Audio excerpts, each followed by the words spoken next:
दगलबाज शिवाजी पुस्तकावरही बंदी घाला अशी मागणी शिवसेनेचे आमदार संजय गायकवाड यांनी केलेली आहे। प्रबोधनकार ठाकरेंच्या पुस्तकावर बंदी घालण्याची शिवसेना आमदाराची मागणी आहे। गायकवाड फक्त कव्हर बघतात, आतलं काहीच वाचत नाहीत असं तांबेंनी म्हटलंय।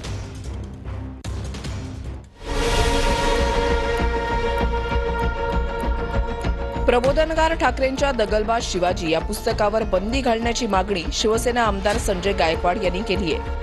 शिवाजी कोण होता या पुस्तकावरही बंदी घालण्याची मागणी मुख्यमंत्र्यांकडे करणार असल्याचं संजय गायकवाडांनी म्हटलंय।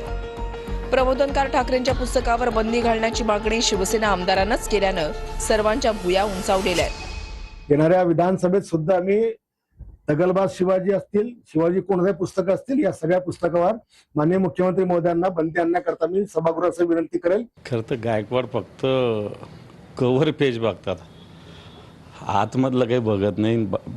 किमान प्रस्तावना जरी वाचली असती दोन्ही पुस्तकाची तरी पुस्तकाचा अर्थ कळाला असता। ज्या दिवशी संजय गायकवाड छत्रपती शिवाजी महाराजांबद्दल संपूर्ण वाचतील त्या दिवशी दगलबाज शिवाजी हे नाव का दिलं, शिवाजी कोण होता हे नाव का दिलं, असले प्रश्न त्यांच्या डोक्यात येणार नाहीत। परंतु याच्यासाठी डोकं असावं लागतं जे संजय गायकवाड यांच्याकडे कदाचित नाही।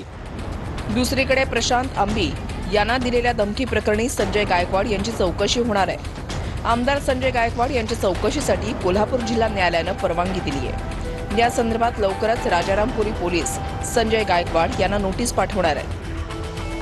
100% न्यायालयाचा आदर करून चौकशीला मी सामोरं जाऊ आणि आम्ही हे पण लक्षात आणून देऊ की त्या पुस्तकामध्ये शिवाजी कोण होता आणि 135 वेळ शिवरायांचा जो अपमान केलेला आहे तो तर अपमान आम्ही मरेपर्यंत सहन करणार नाही, कधीच सहन करणार। खरं तर चौकशी न करता त्यांनी डायरेक्ट त्यांना अटक करावं। ज्या आमदार संजय गायकवाडांनी शिव्या द्यायच्या मला राहिल्या होत्या तर त्या सगळ्या शिव्या त्यांनी द्यायला सुरुवात केलेली आहे।